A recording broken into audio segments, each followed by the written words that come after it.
यार criminal case में सबको एक खुजली रहता है कि इस केस का फैक्ट क्या है, क्योंकि फैक्ट ही है जिसके ऊपर एक आदमी के खिलाफ जो चार्जेस लगाया जाता है वो डिपेंड करता है। इसके अलावा उस क्रिमिनल केस से रिलेटेड जितना भी विटनेस है, जितना भी एविडेंस है, वो लाई करता है या नहीं, वो भी फैक्ट्स के ऊपर ही डिपेंड करता है। तो अब सवाल आता है कि ये फैक्ट्स है क्या। तो वीडियो अगर आप इस फैक्ट के बारे में जानना चाहते हो तो ये वीडियो अंत तक देखिए, फ्री में ज्ञान लीजिए, जरूर मजा आएगा।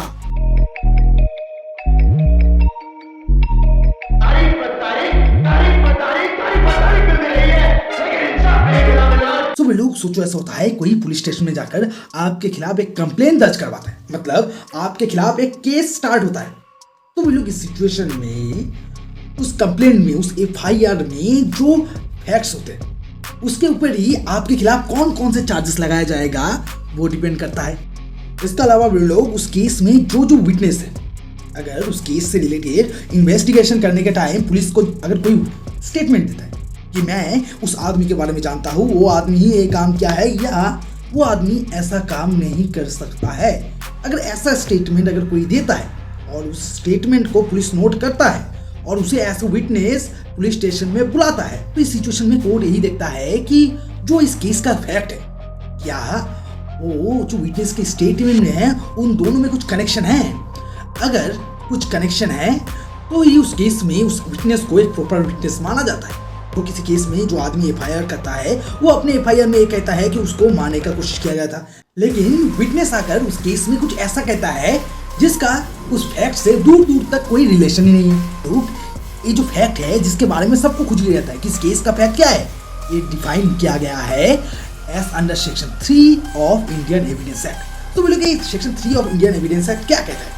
तो वे लोग as per section 3 of Indian evidence act, act का मतलब ये है एक ऐसा थिंग, एक ऐसा स्टेट ऑफ थिंग या ऐसा रिलेशन बिटवीन थिंग जो हम लोग खुद ब खुद फील कर सकते हैं by our senses.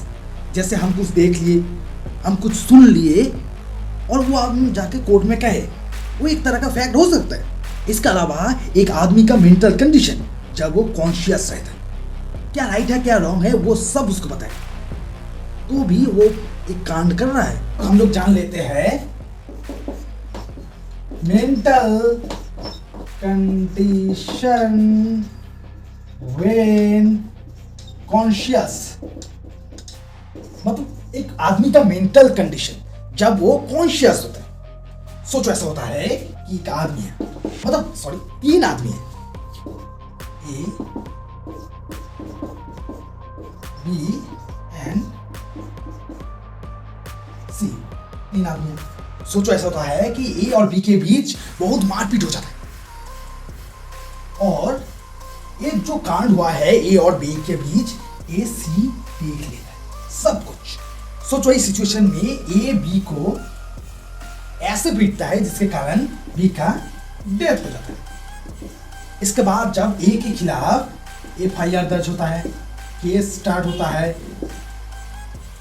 Charge frame होता है, तो इस सब होने के बाद जब इस केस में विटनेस एज अ विटनेस सी को बुलाया जाता है, तो सी कोर्ट में आता है और कोर्ट में आकर ये कहता है कि जब ए बी को मार रहा था तो उस सिचुएशन में ए का मेंटल कंडीशन था एंग्री, मतलब वो बहुत ही गुस्से में था। और वो गुस्से में क्यों था? क्योंकि बी ने कुछ अनाप शनाप कहा था जो बी को नहीं कहना था, तो उस गुस्से में आकर ए ने बी को मारा था। तो ये गुस्से का रेफरेंस क्या है? ये गुस्से का रेफरेंस है मेंटल कंडीशन। अब बात आता है कॉन्शियसनेस का। कॉन्शियसनेस क्या है? क्योंकि एक कॉन्शियसनेस एक ऐसा स्टेट ऑफ थिंग है जहां पर आपको पता होता है कि आपको क्या करना चाहिए और क्या नहीं। तो इस सिचुएशन में ए को ये पता होना चाहिए था कि अगर बी को वो बहुत ज्यादा मारता है तो उसके कारण उसका डेथ भी हो सकता है, मतलब वो उस टाइम कॉन्शियस था जब वो एंग्री था। अगर कोर्ट के सामने कुछ ऐसा आता है तो कोर्ट उसे मानेगा फैक्ट। इसके अलावा लोग और एक चीज को फैक्ट माना जाता है। सोचो, ऐसा होता है एक स्टेट ऑफ थिंग, तो कांड हुआ है या एक रिलेशन ऑफ थिंग,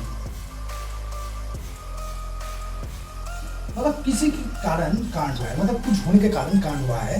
तो ये दोनों जो चीज है, ये हम एक आदमी परसिप, मतलब वो अपने सेंस से उसे पता चलता है। तो सेंस का मतलब बाई आइस, मतलब देख के, कुछ देख के, या बाई ईयर्स मतलब कुछ हर्ड करके, मतलब कुछ सुन के। सोचो एक सोसाइटी है,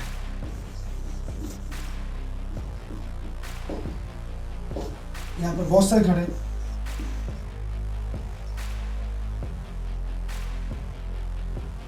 बहुत सारे घर हैं।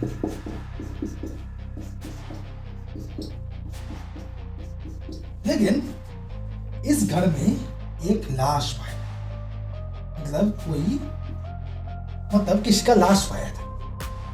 तो अब सवाल आता है कि जब इसका खून किया गया होगा, मतलब जब इसका मर्डर किया गया होगा, तब किसी को तो कुछ पता चला होगा। सोचो ऐसा होता है कि इस घर का जो ओनर है वो पुलिस को ये कहता है कि जब उसका मर्डर हुआ होगा तब उसको एक आवाज आया होगा, मतलब उसको एक साउंड आया होगा, और वो जब दौड़ के इस घर में गया तब उसने देखा कि वहां पर एक आदमी का मर्डर हो चुका है। तो ये एक तरह का फैक्ट है, ये एक तरह का फैक्ट है। इसके साथ साथ सोचो ऐसा होता है कि किसी भी जगह पर एक सोसाइटी है, यहाँ पर एक आदमी का, ये आदमी, सोचो ए बी है, ए ने बी को ब्रूटली खून कर दिया, और इधर से इस कोने से सी ने सब कुछ देख लिया कि क्या हुआ अपने आई से। तो वे लोग, ये जब कोर्ट में आकर, मतलब सी जब कोर्ट में आकर कोई एज अ विटनेस कुछ स्टेटमेंट देगा,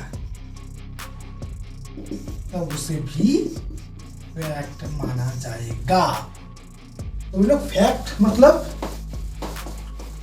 एनी स्टेट ऑफ थिंग, इसके साथ साथ एनी रिलेशन ऑफ थिंग,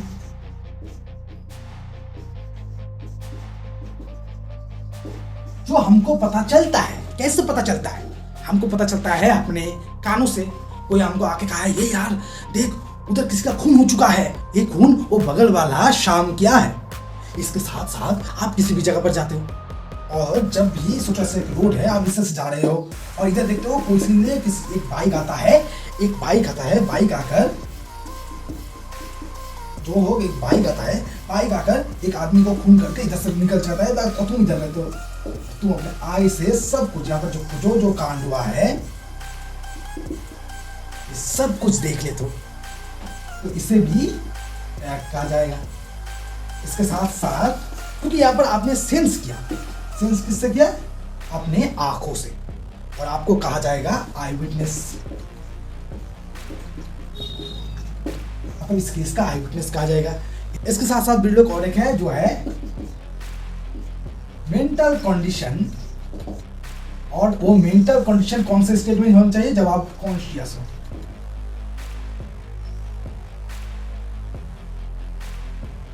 अगर आप किसी का खून कर देते हो और आप बहुत गुस्से में हो तो आपका शो करता है मेंटल कंडीशन।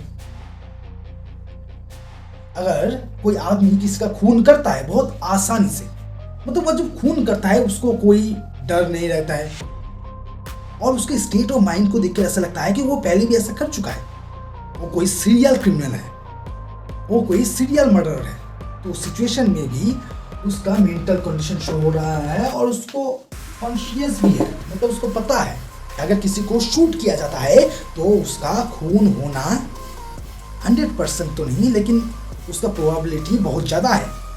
सो लोग आशा करते हैं कि आपको पता चल गया होगा कि फैक्ट असल में है क्या। इसके बाद की वीडियो में हम लोग जानने वाले हैं कि एविडेंस एक्ट में जो फैक्ट एंड इशू और रिलेवेंट फैक्ट क्या क्या है, और उससे रिलेटेड कोई केस लॉस है वो भी जानने वाले हैं, और उसके साथ साथ हम लोग इलास्ट्रेशन के बारे में भी जानने वाले हैं। सो लोग मेरी वीडियो अगर थोड़ी भी अच्छी लगे तो चैनल तो है आपके सामने, आप लाल जो सब्सक्राइब बटन है उसको दबा दीजिए, और मेरे जो चैनल है मतलब MM लीगल्स को थोड़ा आगे बढ़ा दीजिए ना।